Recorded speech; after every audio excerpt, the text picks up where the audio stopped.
us today here is Matthew Loh, the CEO of Asia Times Square, a community leader and philanthropist, and someone I'm proud to call my friend.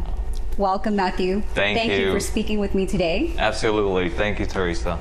We are here at your home base, Asia Times Square.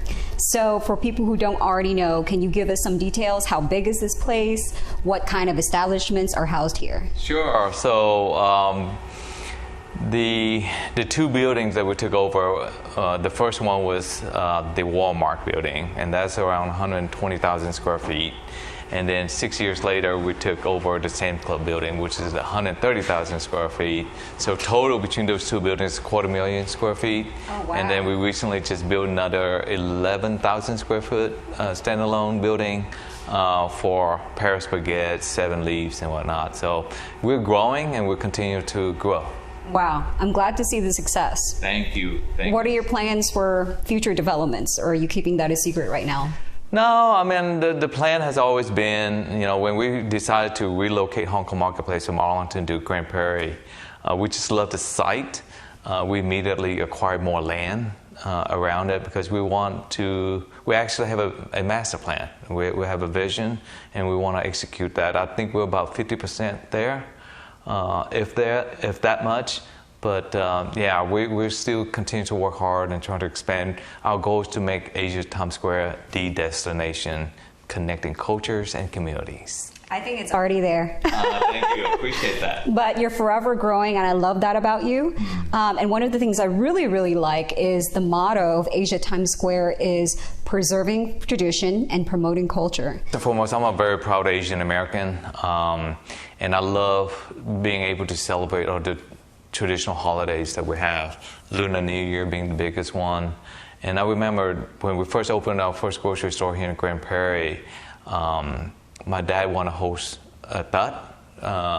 And the reason he wanted to do that was because he wanted to relive his own memories of how he celebrated back home. Which, for those who don't know, is Asian Lunar New Year. Asian Lunar New Year, yes. And so he wanted to host that, and mainly he also wanted to look out for people his same age, right? And those who can't travel back home, whether it be health reason, and it's costly as well. So he wanted to host what we originally called as the Chợ Đêm Hoa, which is the flower festival. And so we did that, and we started out small, and so it's continued to grow. The reason I came up with the mission of preserving tradition, promoting culture, because I feel that's very important, because I see it in my own nieces and nephews, and even with my children, where if they don't remember how to celebrate those traditional holidays, they're slowly to lose their roots, and I didn't want that. At the same time, promoting culture, I feel is very important for us to be proud of our culture and showcase it to the mainstream. But at the same time, invite those mainstream with different ethnicities to come and celebrate with us as well and share their culture to us. So preserving tradition and promoting culture. I love that. And I've been to a lot of Asian businesses and shopping centers, and they all put on their different festivities. But this is the only one, compared to Houston, California, where you're actually bringing a huge, diverse group of people from all different types of cultures and nationalities. And you're not just promoting Asian culture, you're sharing other people's cultures too. And I really, really love that. Thank you. I think it's important. It is extremely important. I think this is the only way that we will learn from one another. We're different color skin, but I think the core value is the same. And as long as we get to understand and celebrate our differences, we will have a much better society. That reminds me of the acronym. You use your last name Loh as an acronym. I saw it on the clock out there, which stands for Love, Opportunity, and Hope. Yes. And then how did that come about? We are very grateful for Aunt Bonnie and Uncle Bill. They are our angels. They gave us hope. They sponsor us when my family were in the refugee camp in Labidong off of Malaysia. And so when we were able to come to America to have a chance for a better life, I think it was always in the back of my dad's mind to give back as much as we can. And so when my dad passed away, I want to continue doing what he did. I want to execute the love for people, honestly, and the I don't know how I say it, but just my parent has always instilled in me, my sibling, a giving heart. And I'm not trying to say it to make me sound good, but I really believe that was one of the best lessons that my mom gave me, my dad taught me, is to give back and to love people. And so when my dad passed away, we were doing the exact same thing that my dad has done. It's just we never officially formed a nonprofit organization, a 501(c)(3). And so when my dad passed away, or when we knew he was slowly going to go, I created the Loh Foundation. In his honor. And basically the mission is to continue the legacy of giving hope, providing opportunity, and I'm sorry, spreading love, providing opportunity, and giving hope to all. That's where the LOH came from. I didn't get a chance to really talk to your father, Grant Loh, extensively, but from what I do know, he was a visionary. He didn't just think about promoting a business, making it successful, but he had a legacy of giving back and a legacy of charity. And I still see that visionary spirit in you. Thank you. So let's talk about the Loh Foundation. Oh, we participated in a numerous nonprofit, great organization out there. I think I'm very grateful to all of them. They actually help us execute our mission on our behalf. So we've done Grand Prairie Homeless Organization, Lifeline Shelter, Mission Arlington, Cinco de Mayo, just numerous other nonprofit. Obviously, when there's a tragedy, we step up. I think I received a proclamation from City of Houston one time because of Hurricane Harvey. It did a lot of damages, and a lot of people were misplaced. So we utilized the Loh Foundation and Hong Kong Marketplace to deliver food, drinks, snacks and whatnot to those people who's living in those shelter. So just a lot, whenever there's a tragedy, and if we are able to, we try to help as much as we can. But one thing I'm very proud of is also giving out scholarship. Every year during Lunar New Year, we give at least $10,000. But throughout the year, we always have other opportunities to give out scholarship. And so we go out and give scholarship because I believe the students are our future leaders. And I was a recipient of a scholarship way back when, and I told myself that when I received that scholarship, that was just basically a loan, and I'm going to pay back, and I'm going to pay back with interest. And so my goal is to pay back with a lot of interest. You've done that many fold. Thank you. And I love the cause of education because you're not just helping that one person right now. If you're able to change their whole outlook, their reach, their influence, you're going to help a bunch of people that they have connections and they can influence too. So I love that. Thank you. Yeah, that's the goal. I think majority of our people in America are very good people, giving back, love for humanity, and I think we just need to celebrate that goodness. It's just our society sometimes just emphasize too much on the negativity. And I want to emphasize and concentrate on the positivities, and giving back to the student and let them spread that positivity is a great thing. And you haven't just helped causes here nationally, it's also been an international effort, correct? You've helped families in Asia. Tell me about that as well. Well, being born in Vietnam, I was born in Con Thao, and my dad still have a lot of love for Vietnam. And so, I still have an aunt in Vietnam.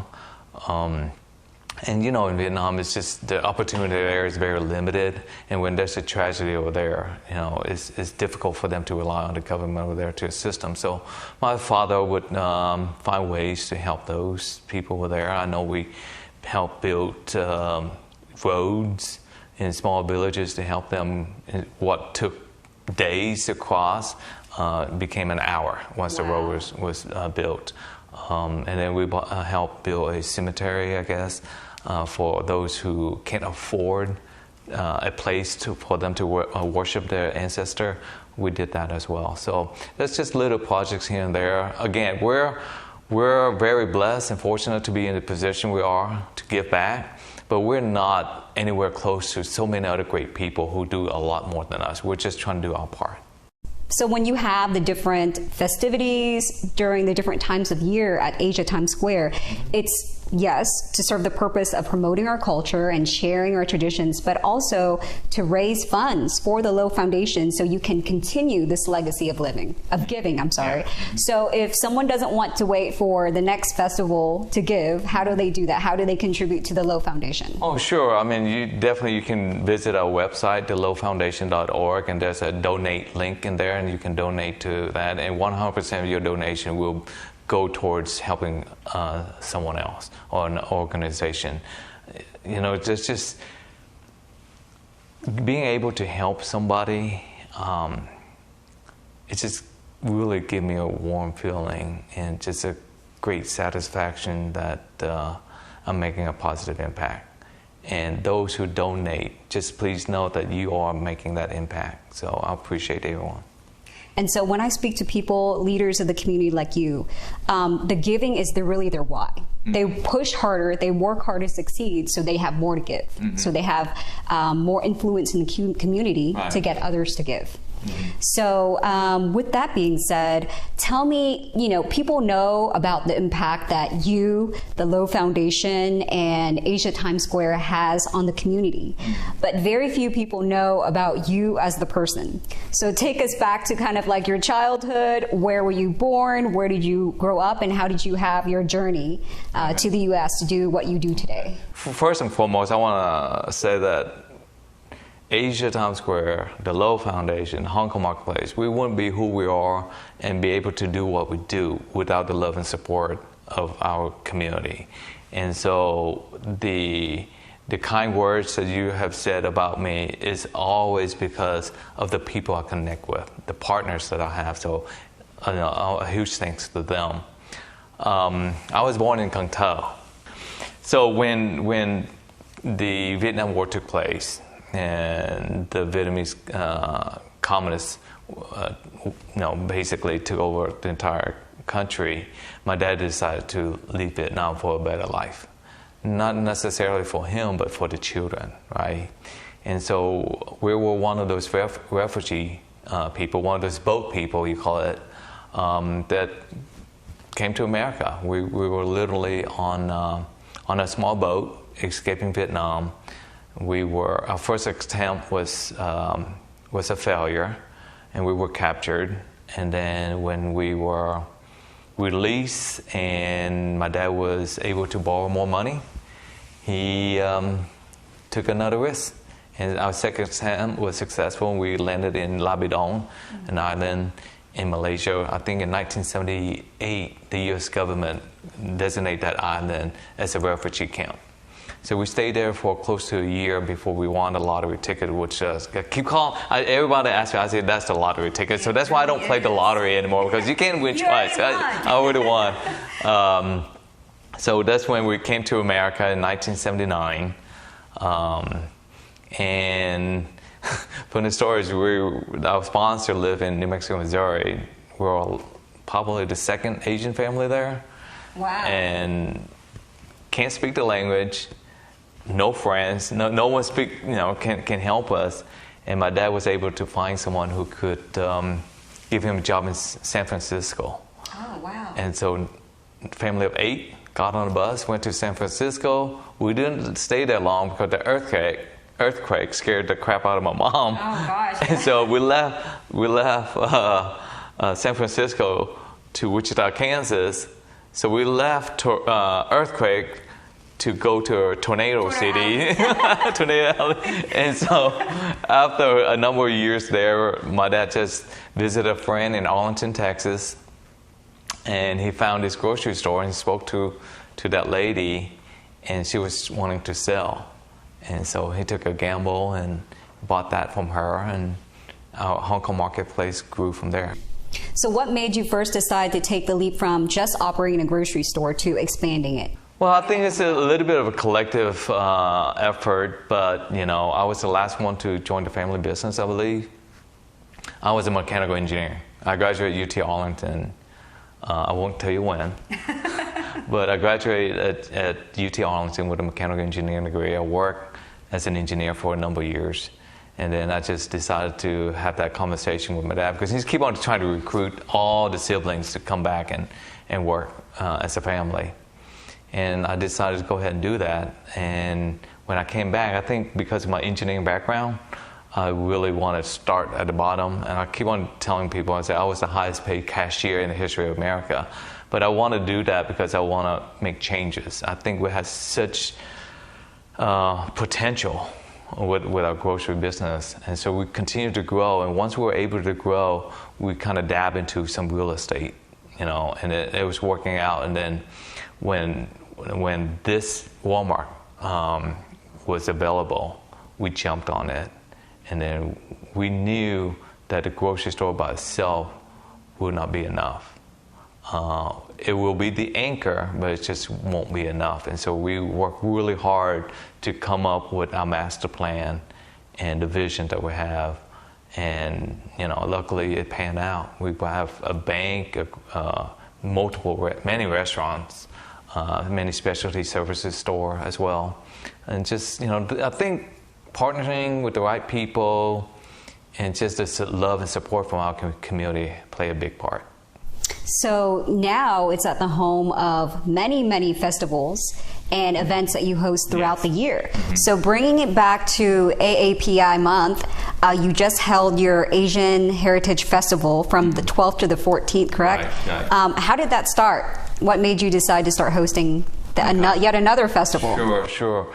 So our biggest event that we host is the Tet, or the Lunar New Year, right? And after that has been the Mid-Autumn Festival, and then the Hong Kong market, night market, which is to celebrate the anniversary of our grocery store. How the Asian Heritage Fest came about was because of doing COVID, to be honest with you. I think, I don't know, it's just bring me a lot of sad feeling knowing that we were, Asian Americans were just being attacked because of, whatever that's going on during COVID, the rise of anti-Asian hate, the awareness of anti-Asian hate, it just continued to escalate. And I just felt we needed to celebrate. We need to be proud Asian American and kind of showcase the talent and the skills and all the contributions that great Asian American has contributed to this great nation. And so that's how we came up and said, you know what, let's celebrate Asian Heritage Month and let's invite everybody. And this year, I was just so lucky to meet Major General Viet Loh. He is the first Vietnamese-born American officer that got promoted to become Major General. He has a phenomenal story. I think you were there and listened to it. And there's just so many other great Asian American. America is great because of the immigrants here. And Asians is no different. We do so much, we give so much to this great nation. Yes, I do remember his speech, and one of the best things I remember about is his phrase that diversity doesn't bring about change, right? It's that unity that holds people together. Exactly. And it falls in line perfectly with your festival because I really see it as a force of positivity. That started in a time where everything was really somber and it was negative. Right. What were your favorite memories from that other than the general speech? I just love being able to host an event that so many different ethnic groups come out and celebrate with us. One of our councilmen in the city of Grand Prairie, he came out with his Nigerian outfit, traditional African outfit. And then, of course, Washima from Texas, she came and dressed in her traditional Bangladesh outfit. And there's so many others. And we bring so many different ethnic groups to come to celebrate. I think that's the beauty of America, is that we're able to, I hope we're getting better with accepting our differences, and I just want to have an environment, a place where everyone can be so proud of their own heritage and yet love and celebrate others. At the end of the day, we're human beings. We have so much more in common than we do differently on a principle level. Yep. Let's showcase the beauty of our culture, but to come together based on our similarities. So with that, I have a final question. What kind of lessons did you learn from your father that you want to leave to your children? And later on, how do you want people to remember you? Oh, okay. Wow, those are good question. I think what I've learned from my dad, although he didn't say it specifically, he's a man of very few words. He's not a very educated man. I think I've shared that story with many other people that I've talked to.